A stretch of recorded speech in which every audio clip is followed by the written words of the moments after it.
మీ అందరికీ నమస్తే.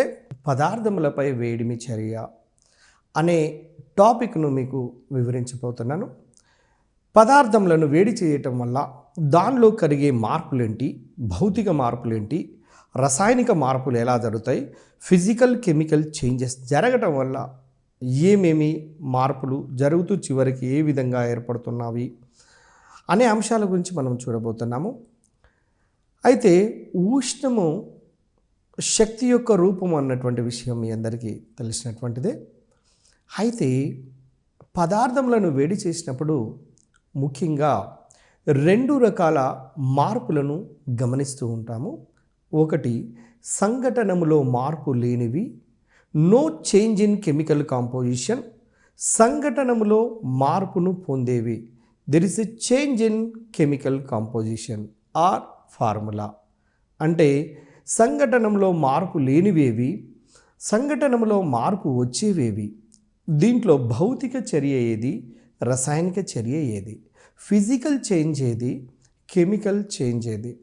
అయితే వేడిమి వల్ల సంఘటనలో మార్పు చెందని పదార్థములు ఏమేమి ఉన్నాయో కొన్నిటిని మనకు సిలబస్లో ఇచ్చినటువంటి వాటిని మనం స్పెషల్గా గమనిద్దాము. తర్వాత మొదటిగా తీసుకొని చూద్దాము పారాఫిన్ మైనంపై వేడిమి చర్య. ఒక పింగాణి పాత్రలో కొంత పారాఫిన్ మైనాన్ని తీసుకొని దాన్ని వేడి చేస్తే పారాఫిన్ మైనము కరిగి ద్రవంగా మారుతూ ఉంటుంది. ఈ ద్రవమైనాన్ని చల్లబరిచినట్లయితే తిరిగి పారాఫిన్ మైనము లభిస్తూ ఉంటుంది. అంటే సాలిడ్ స్టేట్లో ఘన స్థితి లోపల ఉండబడిన పారాఫిన్ను వేడి చేస్తే ద్రవస్థితి లోపల ఉన్న పారాఫిన్ ఏర్పడింది. ద్రవస్థితి లోపల ఉండబడిన పారాఫిన్ను చల్లారిస్తే ఘనస్థితి లోపల ఉండబడిన పారాఫిన్ ఏర్పడింది.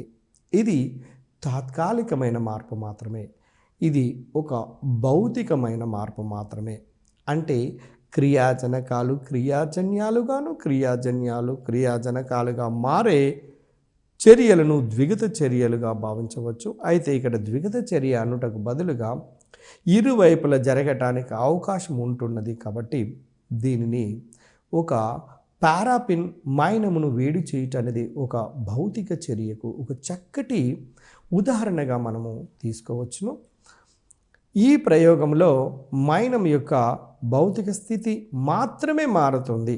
మైనము మొదట్లో ఘనస్థితిలో ఉంది, వేడి చేసిన తర్వాత మైనము ద్రవస్థితికి వచ్చింది.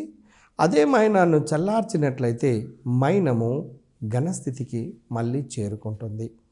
కాబట్టి ఇక్కడ సంఘటనలో మార్పు చెందకుండా ఒక స్థితిలో మాత్రమే మార్పు వచ్చినది. కాబట్టి ఇటువంటి మార్పును ఒక భౌతిక మార్పు, ఇటువంటి చర్యను ఒక భౌతిక చర్యగా మనం భావిస్తాము. తర్వాత సిలబస్లో ఉన్నటువంటి అంశాలలో అయోడిన్ ఉత్పతనము చెందటము గుర్తుంచుకోండి. ఉత్పతనము అంటే ఏందో మీరు చాలా సందర్భాల్లో చూస్తారు. ఏదైనా ఒక పదార్థాన్ని కనుక వేడి చేసినట్లయితే ఘనస్థితి నుంచి నేరుగా వాయుస్థితికి పొందగలిగినట్లయితే దాన్ని ఉత్పతనము లేదా సబ్లిమేషన్ అంటారు. ఉత్పతనము లేదా సబ్లిమేషన్ జరిగినప్పుడు ఎట్టి పరిస్థితుల్లో రసాయనిక ఫార్ములాలో లేదా సంఘటనలో మార్పు అనేది జరగటం లేదు.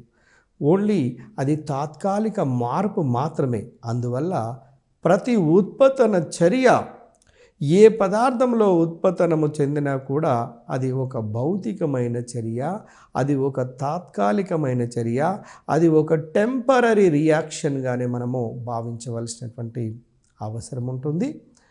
ఏ పదార్థమును వేడి చేసినప్పుడు చూడండి ఘన రూపంలో నుండి నేరుగా వాయు రూపం లోపలికి మారినట్లయితే దాన్ని ఉత్పతనము లేదా సబ్లిమేషన్ అంటారు. ఉదాహరణకు అయోడిన్, అమ్మోనియం క్లోరైడ్ సిలబస్లో ఇచ్చాడు. కానీ దానితో పాటుగా ఇంటర్ డిగ్రీలలో క్యాంఫర్, నాఫ్థలిన్ లాంటి వాటిని కూడా హయ్యర్ క్లాసులలో ఇవ్వటం జరిగినది. అవి కూడా మనము ఉత్పతనము చెందే పదార్థాలకు ఉదాహరణ. ఏ పదార్థము ఉత్పతనము చెందినా కూడా అది ఒక భౌతిక చర్య అనేది మాత్రం ఎట్టి పరిస్థితుల్లో మరచిపోవద్దు. తర్వాత ఫ్రెండ్స్ ఒక్కసారి గమనిద్దాం. మనము అయోడిన్ పదార్థమును వేడి చేసినప్పుడు ఘనస్థితి నుండి నేరుగా వాయుస్థితిలోనికి మారుతుంది. మీరు హాలోజన్లలో ఫ్లోరిన్, క్లోరిన్, బ్రోమిన్, అయోడిన్లలో ఒకే ఒక మూలకమైనటువంటి అయోడిన్ ఉత్పతనాన్ని చెందగలుగుతుంది. ఈ ఉత్పతనము చెందుట ఒక భౌతిక మార్పు అన్నటువంటి విషయాన్ని మనకు తెలిసిపోయింది. ఇది నేరుగా అయోడిన్‌ను వేడి చేస్తే వాయు స్థితి లోపలికి మారుస్తుంది. దాన్ని కనుక చల్లారిస్తే మళ్ళీ ఘన స్థితి లోపలికి వస్తుంది. వాయు స్థితిలో లేదా బాష్ప స్థితిలో ఉన్నటువంటి అయోడిన్‌ను చల్లబరిచినట్లయితే నేరుగా మళ్ళీ ఘన స్థితి లోపలికి మారుతుంది. దీన్ని బట్టి మనకి ఏమర్థమవుతుంది అంటే సింపుల్‌గా ఇది ఉత్పతనము చెందుట అన్నది ఒక చక్కటి భౌతిక చర్యకు మంచి ఉదాహరణగా తీసుకోవచ్చును. ఇప్పుడు పారాఫిన్ మైనమును వేడి చేయుట, తర్వాత అయోడిన్ను వేడి చేయుట లేదా ఉత్పతనము చెందించుట అనేవి రెండు కూడా భౌతిక మార్పులకు ఉదాహరణగా మనం తీసుకోవచ్చును. ఈ ప్రయోగంలో అయోడిన్ యొక్క భౌతిక స్థితి మాత్రమే మారుతూ ఉంటుంది. మీరు స్క్రీన్ పైన ఒక్కసారి అబ్జర్వ్ చేయండి. లెఫ్ట్ సైడ్ అంటే క్రియాజనకాలలో అయోడిన్ I2 మీరు గమనించాల్సిన ఫార్ములా I2. దాన్ని కనుక వేడి చేసినట్లయితే అయోడిన్ I2గానే ఉన్నది. మొదట్లో చూడండి అయోడిన్ మీకు ఉండవలసింది ఏంటంటే ఇక్కడ ఘన స్థితి లోపల ఉండబడినటువంటి అయోడిన్ వేడి చేసినప్పుడు బాష్ప స్థితి లోపలికి మారుతుంది. ఆ బాష్ప స్థితి లోపల ఉండబడినటువంటి అయోడిన్ను చల్లబరిచినట్లయితే తిరిగి మళ్ళీ ఘనస్థితి లోపల ఉండబడినటువంటి అయోడిన్ అనేది ఏర్పడుతున్నది అన్నటువంటి విషయం అర్థమవుతున్నది. తర్వాత ఫ్రెండ్స్ ఇంకొక విషయాన్ని గమనించండి. రెండో ఎగ్జాంపుల్ కూడా మన సిలబస్లో ఇవ్వడం జరిగింది. అది ఏంటంటే అమ్మోనియం క్లోరైడ్ NH4Cl అమ్మోనియం క్లోరైడ్లో దానిపైన వేడిమి చర్య కనుక చేసినట్లయితే ఆ పదార్థాన్ని కనుక వేడి చేసినట్లయితే అమ్మోనియం క్లోరైడ్ కూడా ఉత్పతనము చెందుతూ ఉంటుంది. ఘనస్థితి లోపల ఉండబడిన అమ్మోనియం క్లోరైడ్ను వేడి చేస్తే తెల్లని దట్టమైనటువంటి పొగలుగా మారుతుంది. ఈ తెల్లని దట్టమైనటువంటి పొగలను చల్లబరిచినట్లయితే తిరిగి అమ్మోనియం క్లోరైడ్ అనే ఘనస్థితి లోపలికి మారుతూ ఉంటుంది. ఫ్రెండ్స్ మీరందరూ అబ్జర్వ్ చేస్తున్నారు, స్పష్టంగా మనకు అర్థమవుతుంది. అది ఏంటంటే ఇక్కడ మనము సబ్లిమేషన్ ప్రాసెస్ను గమనిస్తున్నాము అన్నటువంటి విషయము. ఈ ప్రయోగం లోపల అమ్మోనియం క్లోరైడ్ యొక్క భౌతిక స్థితి మాత్రమే మారుతూ ఉంటుంది. అంటే అమ్మోనియం క్లోరైడ్ మొదటగా మీరు స్క్రీన్ పైన అబ్జర్వ్ చేయండి, ఘన స్థితిలో ఉంది. వేడి చేసినట్లయితే తెల్లని దట్టమైన పొగలుగా మారింది. మళ్ళీ చల్లబరిచినట్లయితే అది ఏ విధంగా మారుతుంది అంటే ఘనస్థితి లోపల ఉన్న అమ్మోనియం క్లోరైడ్గా మారుతూ ఉంటుంది. కాబట్టి అమ్మోనియం క్లోరైడ్ను వేడి చేయుట ఒక భౌతిక చర్య, అయోడిన్ను వేడి చేయుట ఒక భౌతిక చర్య, ఏదైనా పదార్థము ఉత్పతనము చెందుట ఒక భౌతిక చర్య మాత్రమే. ఇది రసాయనిక చర్య కాదు. కారణం ఏంటంటే వాటి అణు సంఘటనములో లేదా అణు ఫార్ములాలో లేదా రసాయన సంఘటనము లోపల మార్పు చెందకుండా ఉంటున్నాయి. కాబట్టి వీటిని భౌతిక చర్యలుగా మనము భావించవచ్చును. ఇనుప ముక్కను అయస్కాంతముగా మార్చుట. ఇనుప ముక్కను కనుక అయస్కాంతంతో రుద్దితే అది అయస్కాంత లక్షణాన్ని పొందుతూ ఉంటుంది. ఈ ఇనుప ముక్కను వేడి చేస్తే అది తన అయస్కాంత లక్షణాన్ని కోల్పోతూ ఉంటుంది. కాబట్టి దీన్ని బట్టి మీరు భౌతిక మార్ప రసాయనిక మార్పు అనేది మీరు వెంటనే మీకు అర్థమైపోతుంది. ఇది ఒక చక్కటి భౌతిక మార్పునకు ఉదాహరణగా మనం తీసుకోవచ్చు. ఇనుప ముక్కను అయస్కాంతంతో రుద్దటం వల్ల ఇనుప ముక్క అయస్కాంతీకరణం చెందబడుతుంది. దాన్ని కనుక వేడి చేసేటట్లయితే మొదటి స్థితిని పొందుతుంది. కాబట్టి దీంట్లో రసాయనిక సంఘటనలో మార్పు లేదు. కాబట్టి ఇనుప ముక్కను అయస్కాంతీకరణం చెందించుట అన్నది ఒక చక్కటి భౌతిక మార్పునకు ఉదాహరణగా మనము భావిస్తాము. ఇక నాలుగవ ఉదాహరణ జింక్ ఆక్సైడ్పై వేడిమి చర్య. జింక్ ఆక్సైడ్ను సాధారణ స్థితి లోపల తెలుపు రంగును కలిగి ఉంటుంది. కారణం మీ అందరికీ తెలుసు, ఒంటరి ఎలక్ట్రాన్లు లేనటువంటి సమ్మేళనము. దీంట్లో DD ట్రాన్సిషన్ అనేది జరగదు అన్నటువంటి విషయం మీ అందరికీ తెలుసు. జింక్ ఆక్సైడ్ అనేది తెలుపు రంగును కలిగి ఉంటుంది. జింక్ ఆక్సైడ్ కనుక వేడి చేసినట్లయితే తెలుపు రంగు నుంచి పసుపు రంగు లోపలికి మారుతుంది అండి. ZnOను మీరు ఒక్కసారి ఈక్వేషన్ను గమనిస్తే మీకే అర్థమైపోతుంది. పసుపు రంగు లోపల ఉన్న జింక్ ఆక్సైడ్ను చల్లావరిచినట్లయితే తెలుపు రంగునకు మళ్ళీ మారుతూ ఉంటుంది. ZnO డబుల్ గివ్స్ ZnO అంటే మొదట్లో తెల్లగా ఉన్నదాన్ని వేడి చేస్తే పసుపు రంగు లోపలికి మారింది. పసుపు రంగు లోపల ఉన్నటువంటి దాన్ని చల్లబరిచినట్లయితే మళ్ళీ తెల్లని జింక్ ఆక్సైడ్గా మారింది. అంటే ఒక రంగులో మాత్రమే మార్పు వచ్చినది. రంగులో మార్పు వచ్చినది కానీ ఫార్ములాలో లేదా సంఘటనలో మార్పు రాలేదు. కాబట్టి ఇది కూడా ఒక మంచి భౌతిక చర్యకు లేదా ఫిజికల్ చేంజ్కు ఒక మంచి ఉదాహరణగా మనం తీసుకోవచ్చును. తర్వాత రంగు మార్పు భౌతిక మార్పునకు ఒక ఉదాహరణగా మనము దీన్ని గమనిస్తూ ఉంటాము. అదేవిధంగా చూడండి, జింక్ ఆక్సైడ్ను వేడి చేస్తే తెలుపు నుండి పసుపుకు మారింది. ఇక లెడ్ ఆక్సైడ్ను వేడి చేస్తే పసుపు రంగు కలిగినటువంటి లెడ్ ఆక్సైడ్ జేగురు రంగు లోపలికి మారుతుంది లేదా బ్రౌన్ కలర్ లోపలికి మారుతూ ఉంటుంది. అదే బ్రౌన్ కలర్లో ఉన్నటువంటి లెడ్ ఆక్సైడ్ను చల్లబరిస్తే పసుపు రంగు లోపలికి మళ్ళీ మారుతుంది. కాబట్టి ఇక్కడ కూడా పీబీఓ క్రియాజనకాలలో లెడ్ ఆక్సైడ్ ఉంది, క్రియాజన్యాల్లో లెడ్ ఆక్సైడ్ పీబీఓగా ఉన్నది. ఫార్ములాలో మార్పు లేదు. కాబట్టి ఇక్కడ దీన్ని బట్టి మీకు ఏం అర్థమవుతుందంటే it is nothing but one kind of a only physical change but not chemical change అన్నటువంటి విషయము మనకు అర్థమైపోతున్నది. తర్వాత భౌతిక మార్పు అంటే ఏందో చూద్దాము. వేడిమి వల్ల పదార్థముల సంఘటనము మారకుండా తాత్కాలికమైన మార్పులు మాత్రమే ఏర్పడితే వాటిని భౌతిక మార్పులు అంటారు. చూడండి, దాంట్లో ఈ వాక్యము చూడగానే మీకు అర్థమైపోతుంది. ఓన్లీ భౌతికంగా మాత్రమే మార్పులు జరుగుతాయి, రసాయనికంగా మార్పులు జరగవు. అటువంటి దాన్ని భౌతిక మార్పు లేదా ఫిజికల్ చేంజ్ అంటున్నాము. భౌతిక మార్పులో ప్రయోగ పరిస్థితులను వెనుకకు తిప్పితే అంటే రివర్స్ చేస్తే తిరిగి మొదటి పదార్థం ఏర్పడుతుంది.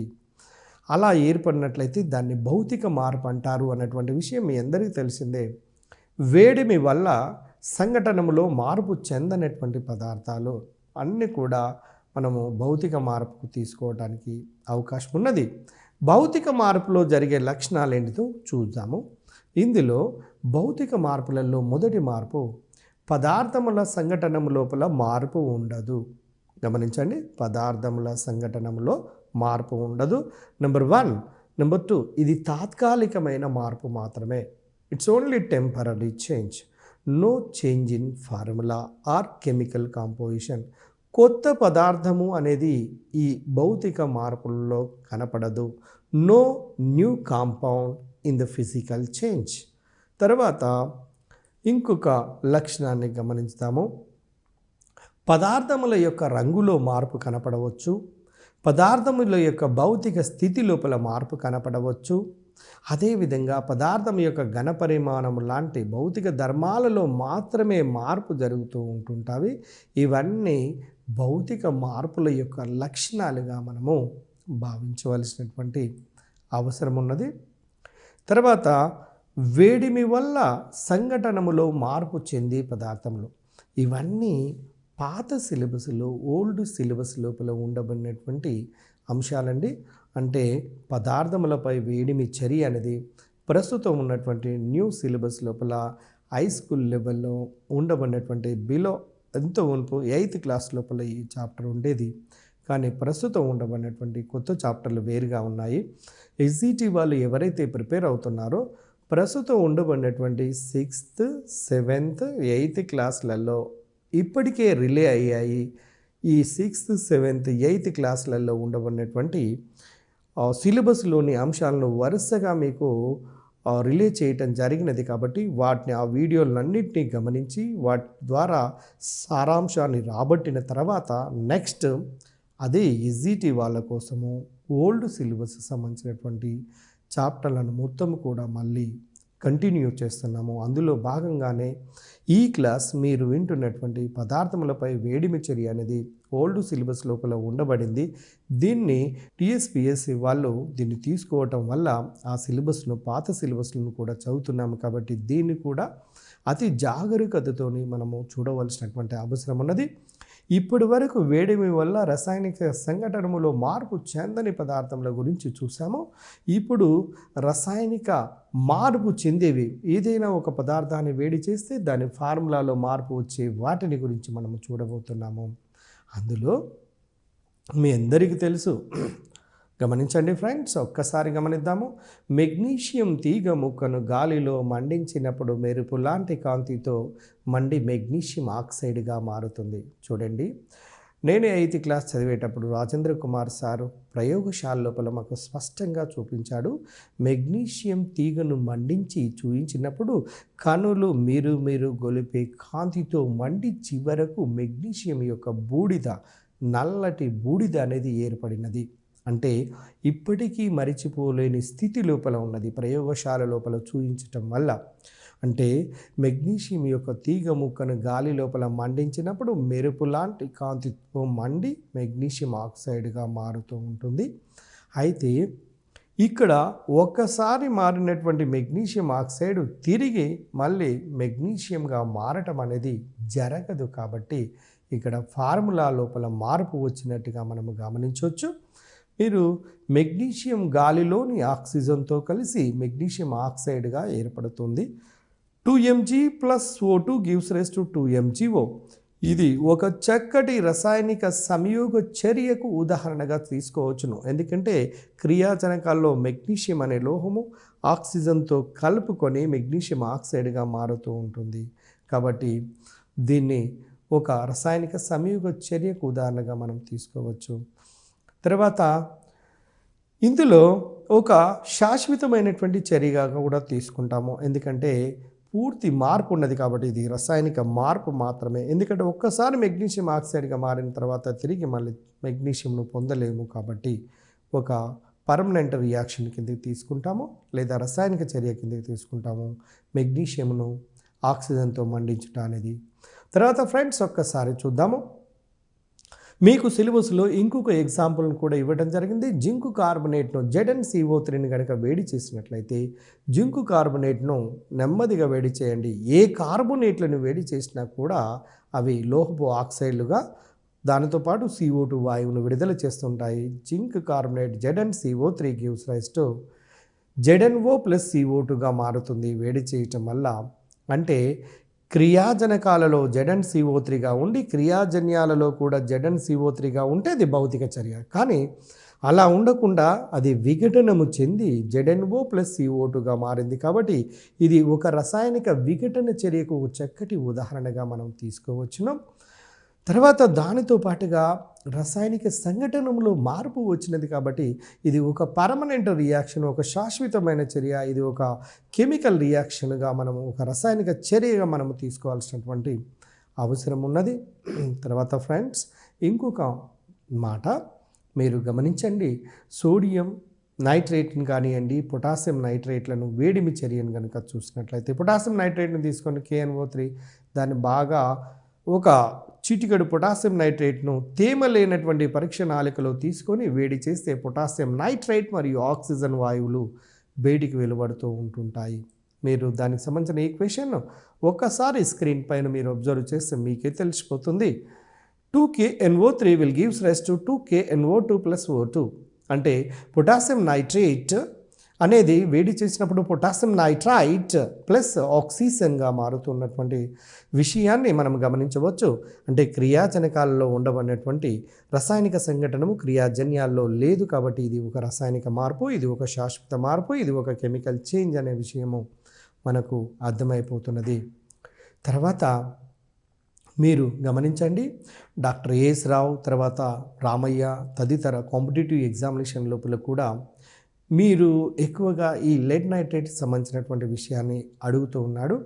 ఇక్కడ మనము ఎంట్రన్స్ ఎగ్జామినేషన్ పాయింట్ ఆఫ్ వ్యూలో చూసినట్లయితే లెడ్ నైట్రేట్ను కనుక మీరు వేడి చేసినట్లయితే దాది విఘటనము చెంది ఏ విధమైనటువంటి పదార్థాలుగా మారుతుందో చూద్దాము ఒకసారి. లెడ్ నైట్రేట్ను వేడి చేసినప్పుడు పసుపు పచ్చని లెడ్ ఆక్సైడ్ PbO గాను మరియు జేగురు రంగు కలిగినటువంటి NO2. ఈవెన్ NO2 యొక్క రంగు అంటే జేగురు, పసుపు, తెలుపు, నలుపు అని ఇలా ఇచ్చినట్లయితే వాటికి కరెక్ట్గా ఆన్సర్ చేయగలిగే స్థితి లోపల ఉన్నప్పుడు మాత్రమే మనము ఈ గవర్నమెంట్ జాబ్ లేదా మనము ఈ బెస్ట్ రిజల్ట్ కారణమవుతాము. కానీ ఏంటిలే వీటి కలర్స్ విషయంలో గుర్తుపెట్టుకోవాల్సిన అవసరం లేదు అన్నటువంటి నెగ్లిజెన్స్ ఎట్టి పరిస్థితుల్లో పనికిరాదు అన్నటువంటి విషయాన్ని గమనించండి. తర్వాత ఫ్రెండ్స్ ఒక్కసారి చూద్దాము. దాంతో పాటుగా ఆక్సిజన్ వాయువు విడుదలవుతుంది. ద బ్యాలెన్స్డ్ ఈక్వేషన్ ఒక్కసారి చూడండి. దీన్ని చాలా సందర్భాల్లో చాలా కాంపిటేటివ్ ఎగ్జామినేషన్లో చాలాసార్లు అడగటం జరిగినది. కాబట్టి 2 moles ఆఫ్ లెడ్ నైట్రేట్ని కనుక వేడి చేస్తే విఘటనము చెంది విడిపోయి విచ్ఛిన్నం చెంది లెడ్ ఆక్సైడ్ మరియు నైట్రోజన్ డయాక్సైడ్ మరియు ఆక్సిజన్ ఇస్తున్నది. ఇలా అడుగుతున్నాడండి క్వశ్చన్. గమనించండి, చూద్దాం. లెడ్ నైట్రేట్ను వేడి చేయటం వల్ల వచ్చు పదార్థాలు: A lead oxide, B nitrogen dioxide, C oxygen, D పైవన్యూ అంటే పైవన్యూ కరెక్ట్ అవుతున్నది. ఒకవేళ లెడ్ నైట్రేట్ను వేడి చేసినప్పుడు ఈ క్రింది వాయువు విడుదల కాదు: A PBO, B NO2, C O2, D CO2. ఇందులో లెడ్ నైట్రేట్ను వేడి చేసినప్పుడు CO2 విడుదల కావటం లేదు కాబట్టి CO2 ఆన్సర్ పెట్టవలసినటువంటి అవసరం ఉన్నది. NO2కు చూడండి జేగురు రంగు ఉన్నటువంటి విషయాన్ని గమనించండి. ఆక్సిజన్ పారాయస్కాంత ధర్మాన్ని కలిగి ఉంటుంది, గుర్తుపెట్టుకోండి ఫ్రెండ్స్. తర్వాత గమనించండి, కాపరు కార్బోనేట్లపై వేడిమి చర్యను గనక గమనించినట్లయితే చిటికెడు ఆకుపచ్చని కాపరు కార్బోనేటును పరీక్ష నాళికలో తీసుకొని, అంటే కాపరు కార్బోనేట్ యొక్క రంగు ఏంటి అనగానే మీకు అర్థమవుతుంది, ఆకుపచ్చని రంగు ఉన్నది. స్పష్టంగా గమనించండి, ఆకుపచ్చని రంగు కాపరు కార్బోనేట్కు ఉన్నది. దాన్ని కనుక పరీక్ష నాళికలో తీసుకొని వేడి చేసినట్లయితే నల్లటి కాపర్ యొక్క ఆక్సైడ్గా CuO గాను మరియు దానితో పాటుగా ఇతర పదార్థములను కూడా వెలువరుస్తున్నటువంటి విషయాన్ని గమనించవచ్చు. ఇప్పుడు మీరు చూడండి స్క్రీన్ పైన CuCO3 వేడి చేసినట్లయితే నల్లటి CuO, కాపర్ ఆక్సైడ్ అంటే క్యూప్రిక్ ఆక్సైడ్, తర్వాత దాంతోపాటు CO2 బొగ్గు పులుసు వాయువు అనేటువంటి CO2 బయటికి వెలువడుతుంది. తర్వాత ఆకుపచ్చని రంగు లోపల ఉండబడినటువంటిది ఇక్కడ CuCO3, నల్లటి రంగు కలిగి ఉన్నది CuO అనే విషయాన్ని మనం గుర్తుంచుకోవాలి. ఈ ఎగ్జాంపుల్ని తీసుకొని చూశారు. పదార్థములపై వేడిమి చర్య గురించి మనం చదువుతున్నాము. కొన్ని పదార్థములను వేడి చేసినట్లయితే ఆ పదార్థముల యొక్క సంఘటనలో మార్పు లేకుండా ఉన్నటువంటి వాటినేమో భౌతిక చర్యల కిందకి మనం ఉదాహరణగా తీసుకున్నాము. మరికొన్ని పదార్థములను వేడి చేసినప్పుడు వాటి యొక్క రసాయనిక సంఘటనములో లేదా ఫార్ములాలో మార్పు వస్తున్నది. అటువంటి వాటినేమో రసాయనిక చర్యలు లేదా శాశ్వతమైనటువంటి చర్యలుగా మనము తీసుకోవచ్చును, అంటే పర్మనెంట్ రియాక్షన్స్ గాను. అయితే మనకు ఇవ్వబడినటువంటి సిలబస్లో ఓల్డ్ సిలబస్ ప్రకారము గమనించండి డియర్ ఫ్రెండ్స్, కాపర్ కార్బోనేట్ను కనుక కాపర్ కార్బోనేట్ యొక్క రంగు ఏంటి అని అడుగుతున్నాడండి. అంటే క్యూప్రిక్ కార్బోనేట్ యొక్క రంగు ఏంటంటే ఆకుపచ్చని రంగు ఉంటుంది. ఆకుపచ్చని, తెలుపు, ఎరుపు, నలుపు, పసుపు అని ప్రశ్న కనుక ఇచ్చినట్లయితే సమాధానము రాసే వాళ్ళ సంఖ్య తక్కువగానే ఉంటుంది. కాబట్టి కొంచెం ఈ రంగుల దగ్గర కూడా జాగ్రత్తగా గమనించవలసినటువంటి అవసరం ఉన్నది. ఫ్రెండ్స్ ఒక్కసారి గమనించండి, కాపర్ కార్బోనేట్ వేడి చేస్తే ఇది విఘటనము చెంది క్యూప్రిక్ ఆక్సైడ్ గాను మారుతున్నది. క్యూప్రిక్ ఆక్సైడ్ యొక్క రంగు నల్లటి రంగు ఉన్నట్టుగా గమనించండి. అదేవిధంగా CO2 వాయువు అగ్నిమాపక యంత్రముల లోపల CO2 వాయువును ఉపయోగిస్తారు అనేది ఒకటి గుర్తుంచుకోండి. CO2 దగ్గరికి వచ్చినప్పుడు CO2 అనేది అలోహపు ఆక్సైడ్ కాబట్టి ఆమ్ల లక్షణాన్ని కలిగి ఉంటుంది అనేది గుర్తుంచుకోండి. రెండవది, మూడవ అంశము, CO2 అనేది ఆమ్ల లక్షణాన్ని కలిగి ఉండటమే కాకుండా CO2 పరిమాణం లోపల కనుక మనము ఉన్నట్లయితే కంప్లీట్గా శ్వాస జరగక ఆక్సిజన్ అందక కూడా చనిపోయే ప్రమాదం ఉంటుంది అన్నటువంటి విషయాన్ని గుర్తుపెట్టుకోండి.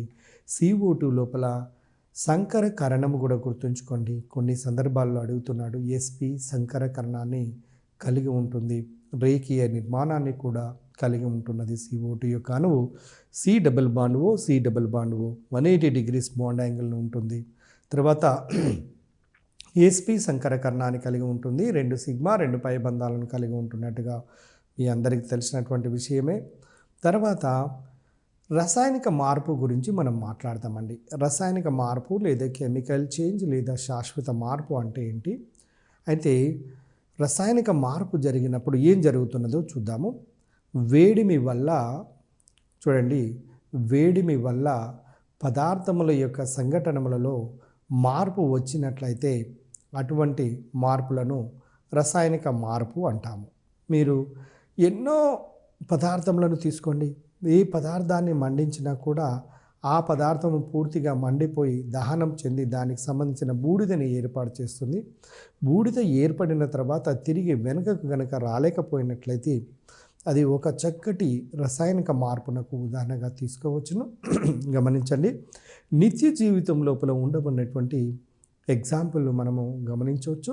ఎందుకంటే ఈ భౌతిక రసాయనిక మార్పులకు సంబంధించినటువంటివి జనరల్ నాలెడ్జ్లో కూడా చాలా సందర్భాల్లో అడుగుతున్నాడు కాబట్టి గుర్తుపెట్టుకోండి. ఉదాహరణకు ఆహారము జీర్ణమగటము, మనము ఆహారాన్ని కనుక జీర్ణం చేసుకున్నట్లయితే అది కంప్లీట్గా ఒక రసాయనిక మార్పే అనేది ఒకటి గుర్తుంచుకోండి. రెండవది, పాలను గనుక వేడిగా గోరువెచ్చని పాలను తోడు వేసినట్లయితే పెరుగుగా మారుతుంది.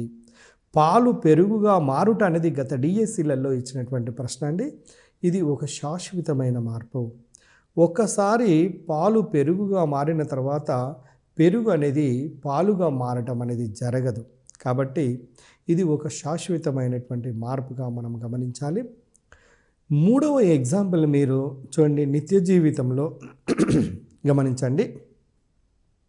నిత్య జీవితంలో పెట్రోల్ను మనము బండ్లో పోసుకొని వాహనమును నడిపేటప్పుడు పెట్రోలు దహనము చెందుతూ ఉంటుంది.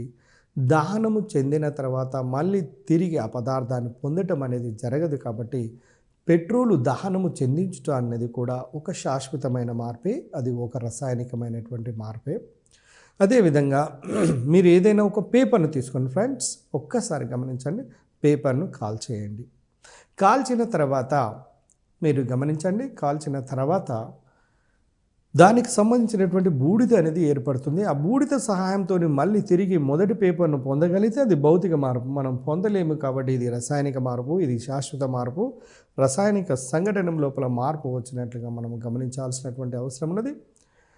కొన్ని సెంట్రల్ సిలబస్ లోపల కొన్ని జనరల్గా ఉండబడినటువంటి ఎగ్జాంపుల్స్ను సివిల్స్ ప్రిలిమ్స్ లాంటి వాటిలో కూడా అడుగుతున్నాడు. దాంట్లో ఉదాహరణకు చూడండి, సిగరెట్ను కాల్చుట కూడా ఒక రసాయనిక మార్పునకు ఉదాహరణగా తీసుకోవచ్చు. ఎందుకంటే ఒకసారి దాన్ని కాల్చి వేసిన తర్వాత తిరిగి మనం వెనుకకు పొందలేము కాబట్టి అది ఒక రసాయనికమైనటువంటి మార్పు.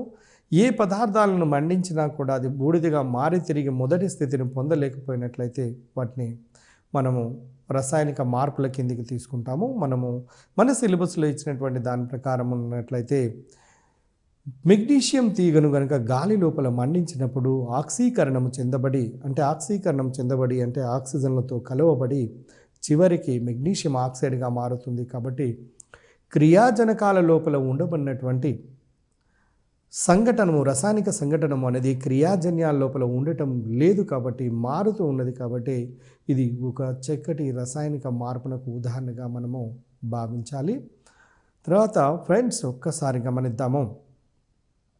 రసాయనిక మార్పు జరిగినప్పుడు ఒకసారి గమనించండి. రసాయనిక మార్పు జరిగినప్పుడు ప్రయోగ పరిస్థితులను కనుక మారిస్తే తిరిగి మొదటి పదార్థము అనేది ఏర్పడదు. గమనించండి, ఏదైనా ఒక రసాయనిక మార్పు జరిగినప్పుడు ప్రయోగ పరిస్థితులను మార్చి తిరిగి మొదటి పదార్థాన్ని పొందలేకపోతే అది ఒక రసాయనిక మార్పుగా, రసాయనిక చర్యగా మనము భావించాలి. మనము ఎంత పెద్ద ఈక్వేషన్ ఇచ్చినా కూడా పరీక్షలలో మనము కనుక కాన్సెప్ట్ అర్థం చేసుకున్నట్లయితే క్రియాజనకాల్లో ఎడమ వైపున ఉండబడినటువంటి క్రియాజనకాల యొక్క సంఘటన యాజ్ ఇట్ ఈస్గా క్రియాజన్యాల్లో అదే విధంగా ఉంటే అది భౌతిక మార్పుగా చెప్పాలి. ఒకవేళ అలా లేకుండా వేరుగా కనుక ఉన్నట్లయితే దాన్ని రసాయనిక మార్పుగా మనము చెప్పవలసినటువంటి అవసరం ఉన్నది. తర్వాత ఫ్రెండ్స్ ఒకసారి గమనిద్దాము. మనము భౌతిక మార్పుల యొక్క లక్షణాలను గతంలో చూడటం జరిగింది. ఎప్పుడైతే మనము భౌతిక మార్పుల యొక్క లక్షణాలను తెలుస్తున్నావో ఆటోమేటిక్గా రసాయనిక మార్పుల యొక్క లక్షణాలు కూడా మనకు తెలిసిపోతుంటాయి. ఎందుకంటే ఇవి పరస్పరము వ్యతిరేకంగా ఉంటుంటాయి కాబట్టి అతి సులభంగా గుర్తుపెట్టుకోవచ్చు. కాంపిటేటివ్ ఎగ్జామినేషన్ రాస్తున్నటువంటి ఏ క్యాండిడేట్ అయినా సరే సాధారణంగా తెలివి ఉన్నటువంటి ప్రతి క్యాండిడేట్ కూడా ఇటువంటి రెండు వ్యతిరేకమైన లక్షణాలు ఉన్నటువంటి వాటిలో ఒకదాన్ని మాత్రమే గుర్తుంచుకొని రెండవ దాన్ని వ్యతిరేకంగా గుర్తుంచుకోవడానికి ప్రయత్నం చేస్తారు. దానివల్ల మన బ్రెయిన్ లోపల స్ట్రెయిన్ తగ్గి ఇంకా ఎక్కువగా మెమరీ చేసుకోవడానికి అవకాశం ఉంటుంది. కాబట్టి ఫ్రెండ్స్, మీరు ఒకసారి గమనించండి. భౌతిక మార్పుల గురించి దాని యొక్క లక్షణాలను మనం చూసాము. ఆ లక్షణాలకు తిరిగి పూర్తిగా వ్యతిరేకంగా గుర్తుంచుకున్నట్లయితే మనము రసాయనిక మార్పు యొక్క లక్షణాలను గుర్తుంచుకోవచ్చు. మీ అందరికీ తెలుసు, పదార్థముల యొక్క సంఘటనలో మార్పు జరగదు అనేది భౌతిక మార్పు అయితే, పదార్థముల యొక్క సంఘటనలో మార్పు అనేది జరుగును అనేది ఒక రసాయనిక మార్పు. భౌతిక మార్పు అనేది ఒక తాత్కాలికమైన చర్య మాత్రమే. భౌతిక మార్పు అనేది ఒక తాత్కాలికమైన చర్య మాత్రమే. కానీ రసాయనిక మార్పు మాత్రము శాశ్వతమైన చర్య. ఒక్కసారి మారిన తర్వాత తిరిగి ఎట్టి పరిస్థితిలోనూ మొదటి దాన్ని పొందలేనటువంటి పరిస్థితిని మనము రసాయనిక మార్పు లేదా రసాయనిక చర్యగా మనము భావించవచ్చు.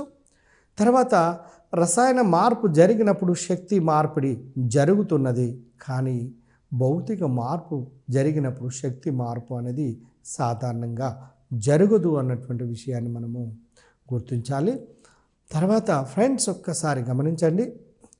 4వ లక్షణాన్ని కనుక మీరు గమనించి చూసినట్లయితే, ఇందులో శక్తి మార్పిడి అనేది ఎలా ఉంటుందయ్యా అంటే, కాంతి రూపంలో కానీ, ధ్వని రూపంలో కానీ, విద్యుత్ రూపంలో కానీ ఉండవచ్చు.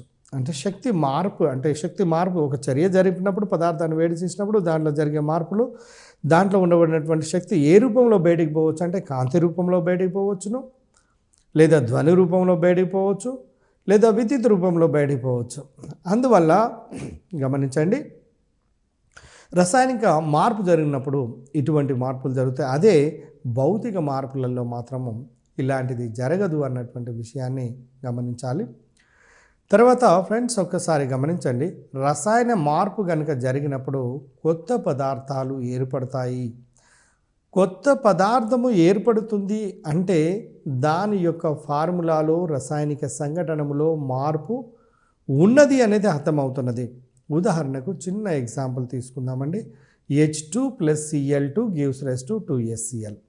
H2 అనేది క్లోరిన్తో చర్య నొందినట్లయితే హైడ్రోజన్ క్లోరైడ్గా మారుతుంది. అంటే క్రియాజనకాలలో చూసినట్లయితే హైడ్రోజన్ క్లోరిన్లు విడివిడిగా ఉన్నప్పటికీ కూడా ఒకదానితో ఇంకొకటి చర్య నొందిన తర్వాత రసాయనిక సంయోగ చర్య లోపల పాల్గొని రెండు కూడా కలిసి ఒక రసాయనిక సంయోగ పదార్థమైనటువంటి హైడ్రోజన్ క్లోరైడ్ను 2 మూల పదార్థాన్ని ఏర్పరుస్తున్నట్టుగా మనకు అర్థమవుతున్నది. ఇది భౌతిక చర్యనా రసాయనిక చర్యనా అంటే వెంటనే గుర్తుపట్టవచ్చు. క్రియాజనకాల్లో H2Cl2లు ఉంటే క్రియాజన్యాల్లో HCl ఉన్నది కాబట్టి ఇది ఒక రసాయనిక చర్యగా మనం భావించవచ్చును.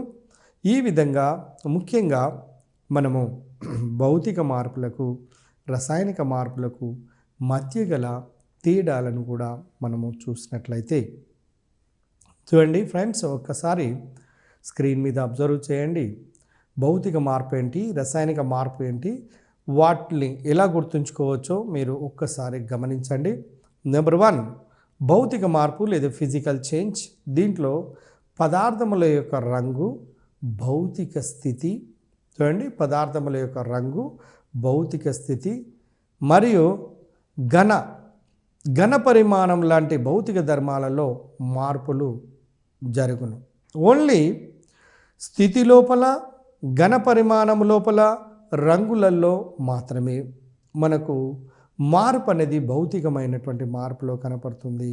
అయితే ఇక్కడ ఒకటి గమనించాలి. రసాయనిక మార్పు జరిగినప్పుడు భౌతిక ధర్మాలతో పాటు, దాంట్లో భౌతిక ధర్మాలతో పాటు మార్పు వస్తూ రసాయనిక ధర్మము లోపల కూడా మార్పు కనపడుతుంది. రసాయనిక ధర్మంలో మార్పు కనపడడం అంటే రసాయనిక ఫార్ములాలో తేడా వస్తుందండి. రసాయనిక ఫార్ములాలో తేడా వస్తుంది అంటే కొత్త పదార్థం ఏర్పడుతుంది అన్నటువంటి విషయం మనకు అర్థమవుతుంది. రెండవ వ్యత్యాసాన్ని ఒక్కసారి గమనించండి. పదార్థముల యొక్క ధర్మాలు దాదాపు మారవు. అంటే ఇప్పుడు చిన్న ఉదాహరణ తీసుకొని చూడండి. మంచును తీసుకొని చూద్దాము. మంచు, ఐస్ ముక్కను తీసుకొని చూద్దాము. భౌతిక మార్పులో మంచును గనక వేడి చేస్తే నీరుగా మారుతుంది. నీటిని గనక వేడి చేస్తే నీటి ఆవిరిగా మారుతుంది. నీటి ఆవిరిని చల్లారిస్తే నీరుగా మారుతుంది. నీటిని ఇంకా చల్లారిస్తే మళ్ళీ మంచుగా మారుతుంది. అంటే మంచు నీరుగా మారుతుంది, నీరు నీటి ఆవిరిగా మారుతుంది. నీటి ఆవిరిని చల్లారిస్తే మళ్ళీ నీరుగా మారుతుంది. నీటిని చల్లారిస్తే మళ్ళీ మంచుగా మారుతుంది. మంచు యొక్క ఫార్ములా H2Oనే, నీటి యొక్క ఫార్ములా H2Oనే, నీటి ఆవిరి యొక్క ఫార్ములా H2Oనే. ఏది ఏమి మారినప్పటికీ కూడా భౌతికంగా స్థితి లోపల మార్పు మాత్రమే మారినప్పటికీ కూడా రసాయనిక అనుసంఘటనము లోపల H2O no change in formula. కాబట్టి ఐస్ ముక్కలను వేడి చేయుట భౌతిక మార్పు, నీటిని వేడి చేయుట భౌతిక మార్పు, నీటి ఆవిరిని చల్లార్చుట భౌతిక మార్పు, నీటిని చల్లార్చి ఐస్గా మారుట భౌతిక మార్పు మాత్రమే. కారణం ఏంటంటే ఇటువంటి మార్పులు జరిగినప్పుడు ఎక్కడ కూడా మనకు ఫార్ములా లోపల మార్పులు అనేవి దాదాపుగా కనపడలేదు. కాబట్టి అవి భౌతికమైన మార్పులు మాత్రమే. ఇక రసాయనిక మార్పులలో కనుక గమనించినట్లయితే పదార్థాల యొక్క ధర్మాలు అనేవి మారుతూ ఉంటాయి. క్రియాజనకాలకు ఉండబడే ధర్మాలు వేరు, క్రియాజన్యాలకు ఉండబడే ధర్మాలు వేరుగా ఉంటాయి అన్నటువంటి విషయాన్ని మనం గమనించాలి. గమనించండి ఫ్రెండ్స్, ఒక్కసారి కొత్త పదార్థాలు అనేవి భౌతిక చర్యలలో ఏర్పడవు. మీరు ఏ భౌతిక చర్యను తీసుకున్నా కూడా మీకు కొత్త పదార్థం ఏర్పడకుండా అదే సంఘటన ఉంటుంది. కాబట్టి అదేవిధంగా ఉదాహరణకు భౌతిక మార్పునకు కొన్ని ఓల్డ్ బుక్లలో ఇచ్చినటువంటి కొన్ని ఎగ్జాంపుల్ చూడండి. కొబ్బరి నూనె గడ్డ కట్టడము అనే దాన్ని కూడా తీసుకోవటం జరుగుతుంది. కొబ్బరి నూనె శీతాకాలం లోపల గడ్డ కడుతుంది. దాన్ని కనుక వేడి చేసినట్లయితే మళ్ళీ ద్రవస్థితి లోపల ఉండబడిన కొబ్బరి నూనె ఏర్పడుతుంది. మళ్ళీ చలికి కనుక ఉంచినట్లయితే మళ్ళీ గడ్డ కడుతుంది. అంటే అది ఒక భౌతిక మార్పు మాత్రమే. సేమ్ అదే మాదిరిగా అదే ఎక్స్ప్లెనేషన్ మీకు దీనికి అబ్జర్వ్ చేయొచ్చు. అదే వివరణను నెయ్యి కూడా గడ్డ కడుతుందండి శీతాకాలం లోపల. దాన్ని కనుక వేడి చేసినట్లయితే తిరిగి ద్రవస్థితి లోపల ఉండబడిన నెయ్యి ఏర్పడుతూ ఉంటుంది. ఇది కూడా శీతాకాలం లోపల గడ్డ కట్టినటువంటి నెయ్యి కానివ్వండి, శీతాకాలంలో గడ్డ కట్టినటువంటి కొబ్బరి నూనె కానివ్వండి, ఈ రెండు కూడా మనము భౌతిక మార్పులకు లేదా తాత్కాలికమైనటువంటి మార్పులకు ఉదాహరణగా తీసుకోవచ్చు. తర్వాత ఈ భౌతిక మార్పులు తాత్కాలికమైనవి అన్నటువంటి విషయం అర్థమైనది. అదే రసాయనిక మార్పుల విషయానికి వచ్చినట్లయితే ఇది శాశ్వతమైనవి. ఒక్కసారి మారిన తర్వాత తిరిగి మొదటి స్థితిని పొందలేనటువంటి పరిస్థితి ఈ రసాయనిక మార్పులలో కనపడుతూ ఉంటుంది. గోడలకు సున్నాని గనక వేసినట్లయితే మొదటగా తెల్లగా లేనప్పటికీ కూడా చూడండి, గోడలకు వేసినటువంటి కాల్షియం హైడ్రాక్సైడ్ తడి సున్నం అనేది వాతావరణంలోని CO2తో చర్యలలో పాల్గొని CaCO3 అనే ఒక తెల్లటి పదార్థం ఏర్పడుతుంది. కాబట్టి కొంత సమయం తర్వాత గోడలు దగదగమని తెల్లగా మెరువటానికి గల కారణం ఏంటంటే ఈ తడి సున్నమునకు CaOH టేకన్కు వాతావరణం లోపల ఉండబడిన CO2కు మధ్యన చర్య జరిగి రసాయనిక చర్య జరిగి ఒక కొత్త పదార్థము కాల్షియం కార్బోనేట్ను ఏర్పరుస్తున్నది. కాబట్టి మనకు గోడలు తెలుపుగా మెరుస్తున్నవి అన్నటువంటి విషయాన్ని మనము గమనించాల్సినటువంటి అవసరం ఉన్నది. ఇక్కడ ఫ్రెండ్స్ ఒక్కసారి గమనిద్దాము. ప్రయోగ పరిస్థితులను మార్చి తిరిగి మొదటి పదార్థాన్ని మనము పొందవచ్చు. ప్రయోగ పరిస్థితుల్లో ఉన్నటువంటి దాన్ని అవసరాన్ని బట్టి మనం మార్చుకున్నట్లయితే తిరిగి మొదట్లో ఏ పదార్థం అయితే ఉన్నదో ఆ పదార్థాన్ని భౌతిక మార్పులు లేదా భౌతిక మార్పు ఉన్నటువంటి దాంట్లో మనము గమనించవచ్చు. కానీ ప్రయోగ పరిస్థితులను మారిస్తే తిరిగి ఎట్టి పరిస్థితి లోపల మొదటి పదార్థం ఏర్పడకుండా ఉన్నట్లయితే అది రసాయనిక మార్పు అన్నటువంటి విషయం మనకు అర్థమవుతుంది. తర్వాత ఫ్రెండ్స్ ఒక్కసారి చూడండి, కిరణజన్య సంయోగ క్రియ అన్నది ఏ భౌతిక మార్పు, బి రసాయనిక మార్పు, సి భౌతికము మరియు రసాయనిక మార్పు, డి ఎటువంటి మార్పు లేదు అనే ప్రశ్న కనుక వేసినట్లయితే దానికి జవాబుగా కిరణజన్య సంయోగ క్రియ అన్నది ఒక మంచి రసాయనిక మార్పునకు ఉదాహరణగా తీసుకోవచ్చు. అది ఒక క్షయకరణ చర్య అనే విషయం కూడా మీకు తెలుసు.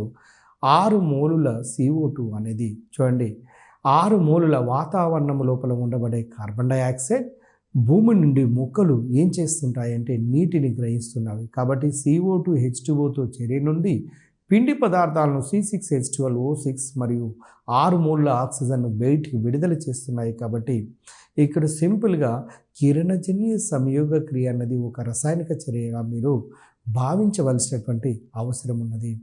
అదేవిధంగా నీటిని విద్యుత్ విశ్లేషణము చెందించుట. చూడండి, నీటికి గనుక విద్యుత్ ప్రసరణ జరిపి చూసినట్లయితే నీరు రెండు భాగాలుగా, రెండు అణుఘటకాలుగా విడిపోతున్నటువంటి విషయం మీ అందరికీ తెలుసు. అది హైడ్రోజన్ గాను మరియు ఆక్సిజన్గా విడిపోతుంది. విడిపోతున్నది అంటే అక్కడ వెంటనే మనకు అర్థమవుతున్నది ఫార్ములా లోపల మార్పు వచ్చేస్తున్నది అన్నది. ఫార్ములా లోపల మార్పు వస్తున్నది కాబట్టి నీరు విద్యుత్ విశ్లేషణము చెందించుట అనేది కూడా ఒక రసాయనిక మార్పు. అదేవిధంగా హైడ్రోజన్ మరియు ఆక్సిజన్ను నిర్దిష్ట పరిస్థితుల వద్ద రెండింటిని కనుక కలిపి నీరుగా మార్చినట్లయితే అది కూడా H2+O2 gives rise to H2O. అంటే ఇది కూడా ఒక రసాయనిక మార్పునకు చక్కటి ఉదాహరణగా మనం తీసుకోవచ్చును. కిరణజన్య సంయోగక్రియ ఒక రసాయనిక మార్పు అనుకున్నాము. కార్బన్ను దహనము చెందించటము, పాక్షికంగా దహనం చెందిస్తేనేమో కార్బన్ మోనాక్సైడ్ అనే విషవాయువు వస్తుంది. కార్బన్ను పూర్తిగా గాలి సమక్షం లోపల దహనం చెందించినట్లయితే కార్బన్ డైఆక్సైడ్ అనే CO2 వాయువు అనేది ఏర్పడుతుంది.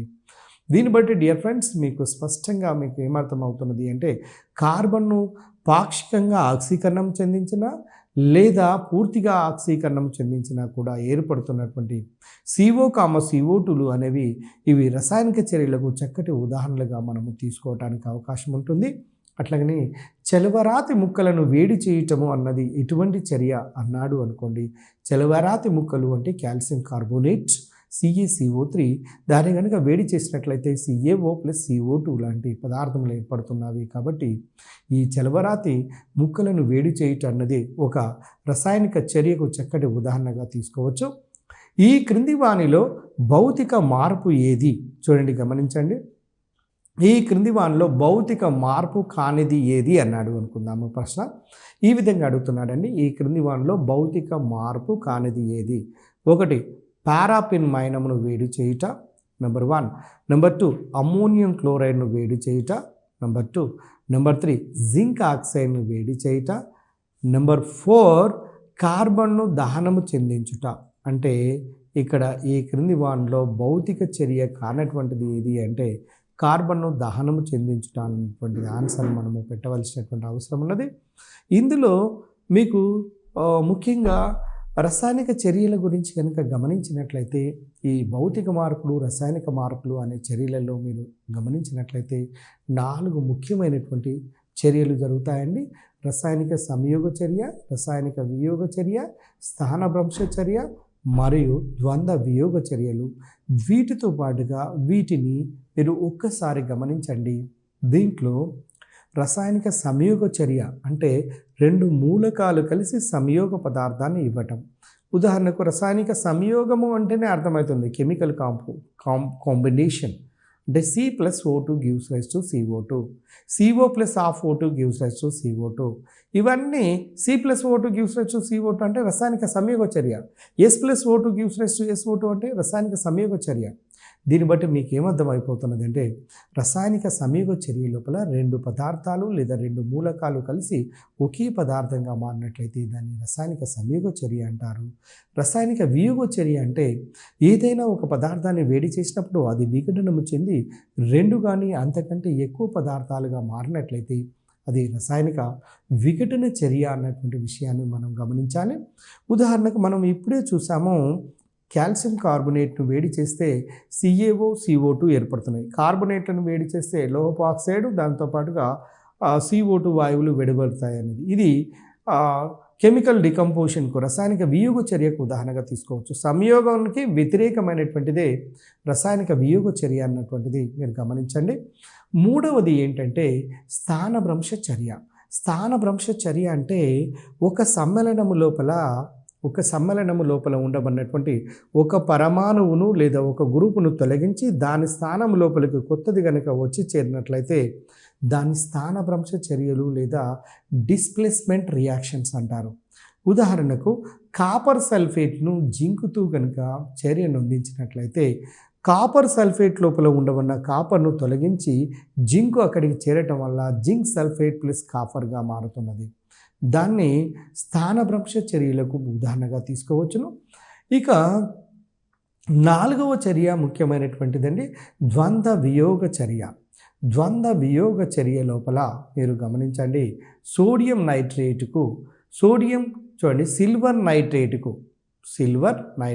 సోడియం క్లోరైడ్ ద్రావణాన్ని కనుక కలిపినట్లయితే, రెండు వేరు వేరు పరీక్ష నాళికల లోపల ఉండబడిన ద్రావణాలను కలిపినట్లయితే వెంటనే ఒక్క క్షణములో తెల్లటి అవక్షేపమైనటువంటి సిల్వర్ క్లోరైడ్ అనేది పరీక్ష నాళిక యొక్క ఆ గోడల అడుగు భాగం లోపల మనం గమనిస్తూ ఉంటాము. అంటే ఇక్కడ ద్వంద్వ వియోగం జరుగుతుంది అండి. అంటే సోడియం క్లోరైడ్ విడిపోతుంది, అట్లాగనే సిల్వర్ నైట్రేట్ విడిపోతుంది. దీంట్లో ఉన్న ధనావేశిత ప్రాతిపదికలు యువతలి సమ్మరణంలో ఉన్న రుణావేశిత ప్రాతిపదికలతోని యువతలి సమ్మరణం లోపల ఉండబడిన ధనావేశిత ప్రాతిపదికలు రెండవ సమ్మరణం లోపల ఉండబడిన రుణావేశిత ప్రాతిపదికలతో కలిసి కొత్త సమ్మేళనాలుగా మారుతున్నవి. కాబట్టి ద్వంద్వ వియోగం లోపల ఇక్కడ ప్రాతిపదికలను పూర్తిగా ఒకదానితో ఇంకోటి ఎక్స్చేంజ్ అవి కొత్త పదార్థాలుగా మారుతున్నవి. కాబట్టి దీన్ని ద్వంద్వ వియోగ చర్యలు అంటారు.